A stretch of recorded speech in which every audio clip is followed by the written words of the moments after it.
Hello. So for today's practice, you are going to want to have 2 blocks, a strap, and possibly something to support your head. You can possibly use one of your blocks, but if you want something a little softer, you can have that nearby. Otherwise, we're just going to be down on the floor on a fairly firm surface, but give yourself just a little bit of cushioning. So to get started with our first movement, we are going to get set up in strap and block. So you're going to take one of your blocks and you're going to put it between your thighs. You're going to take your strap and you're going to do it up in a loop around your thighs. And try to wind up with the strap mid-thigh, roughly, and the buckle up top, okay? So what we're going to do is lay back onto the floor, on our backs, knees bent, feet flat on the floor, and just take a moment here to just relax and breathe. With your legs supported in the block and strap, you can let go of all tension through your legs, hips, pelvic floor, and your abdomen.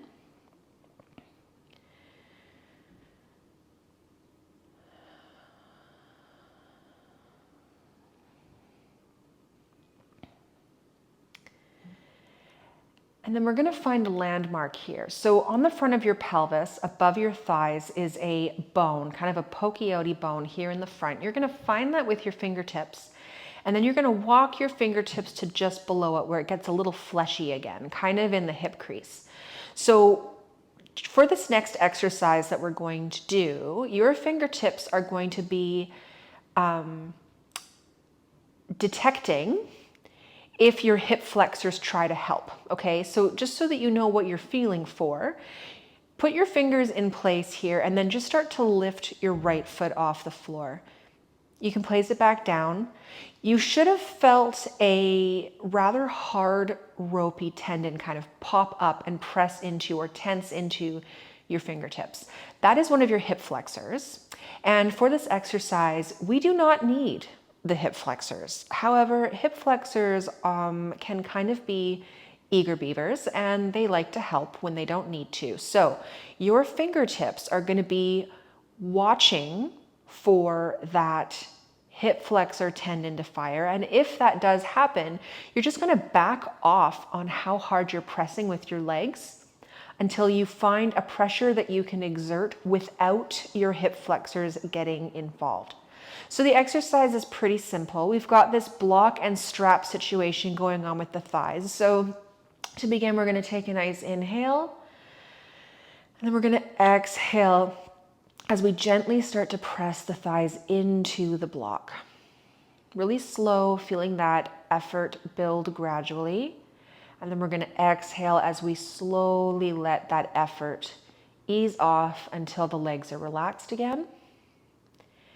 And then on the next exhale, we're just going to very slowly start to exert pressure into the straps, like you're trying to move your thighs away from each other.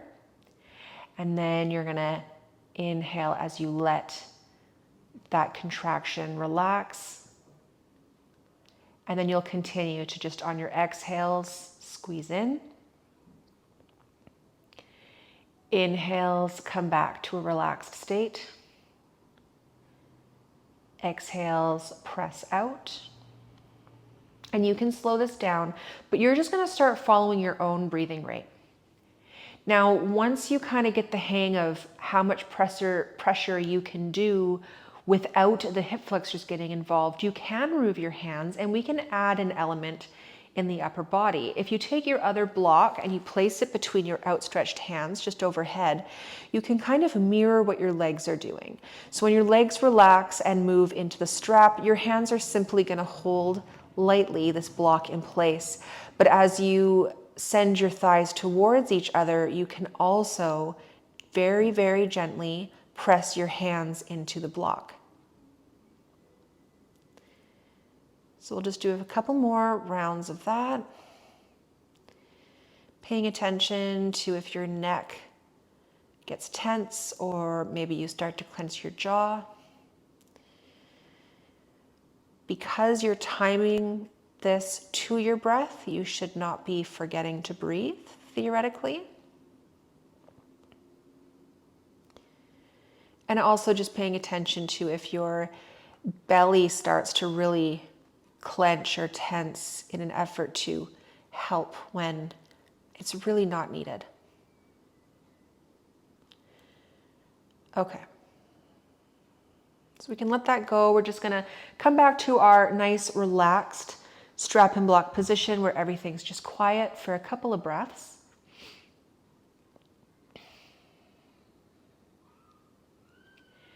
And then we're gonna start playing with some bridge. So you might wanna walk your feet just a little bit closer in towards your heels. You'll kind of play with it and find a placement that feels comfortable for you as you get going. We're first gonna start off with just peeling the bum off the floor and feeling the low back leave the floor one at a time and just stopping where you need to. We're looking to really feel the glutes engage. We're aiming for a nice flat area across the tops of the thighs and onto your abdomen, but you're just gonna lift as high as is available in your body. So you can roll the spine up and roll the spine back down. And now we're gonna kind of go for more of a proper bridge. So if you put your fingertips back on that bony landmark we used before, and your thumbs are resting on your lower rib cage, your hands are now kind of spanning the distance that is your core between your rib cage and your pelvis. Now, if you were to crunch, those two landmarks would move closer to each other. If you were to arch, those two landmarks would move further away from each other. We are going to try to hinge, whether you hinge from the mid-back like this, or whether you hinge from the shoulders like this. We're going to try to hinge up where this distance in the core stays the same. You're not curling, you're not peeling your bum off the floor, you're not extending. It's just staying neutral as you lift. And again, you're only going to go as high as you can. You can move in and out of it. You don't have to hold it long at first.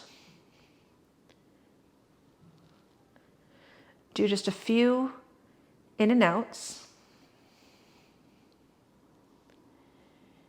And then on the last one, you're just going to hold it for 2 breaths in and out.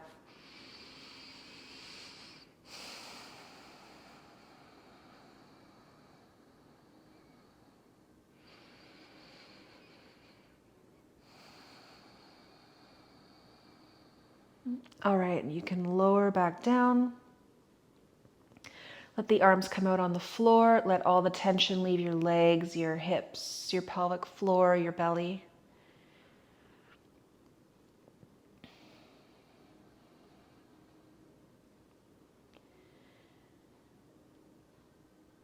All right, and then we're gonna get set up for our last activity for the day. So I'm just gonna take off my glasses because that's easier. Grab your other block or a surface that you chose for your head. We're gonna turn onto one side in sort of a fetal position. Now I'm gonna change my angle so that you can see what my legs are doing. So we're in this kind of fetal position. The thighs are supported away from each other with the block and the strap. And all we're gonna do is we're going to rotate from the hip joint. We're gonna rotate the thigh, and it's gonna make the foot rise up into the air. And then we're gonna just lower it back down. And we're gonna make this a really slow, controlled movement rather than a up and then just letting gravity take the leg down. Really nice, slow, controlled. Think about that movement coming from the hip joint. Feel that thigh bone spinning on the block. And just notice if your body tips back or forth, if you hold your breath, if you're gripping through your jaw. Try to let the rest of your body, other than this one top leg that's moving, just be nice and quiet and supple and relaxed. So let's do 2 more on this side.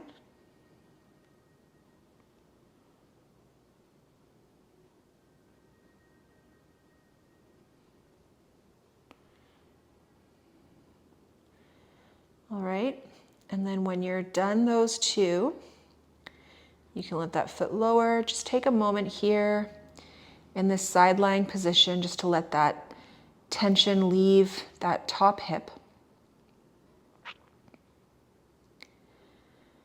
And then when you're ready, you can maneuver yourself over to the other side.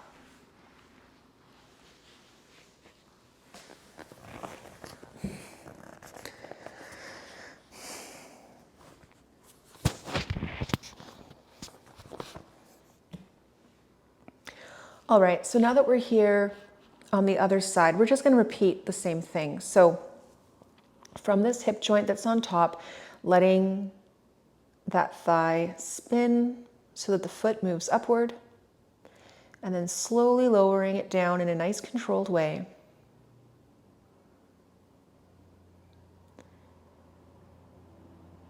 Paying attention to what's going on in the rest of your body.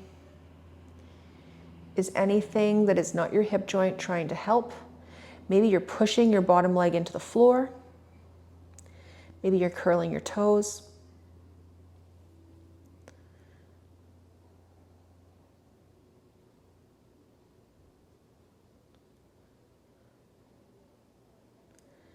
Two more.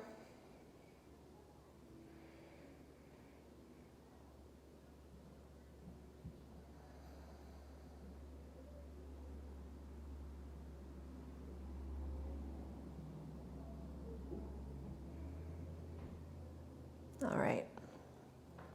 After that second one, you can just let that leg slow lower back down. It's going to stay there. We're just going to take a moment to just rest here in a side lying position.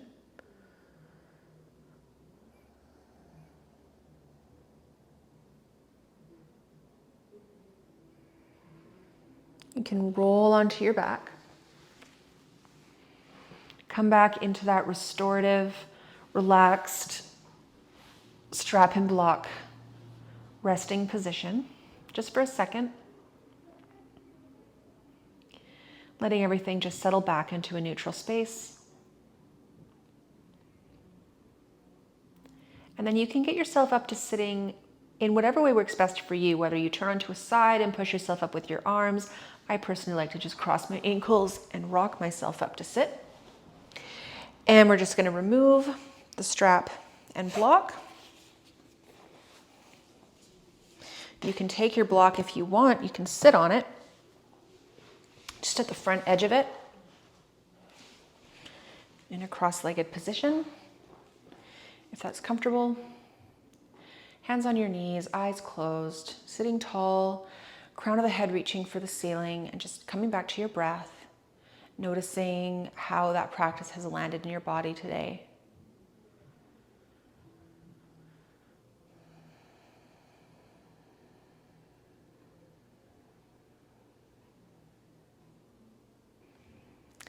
And when you're ready, you can open your eyes, take in your surroundings, and carry on with your day. I'll see you next time.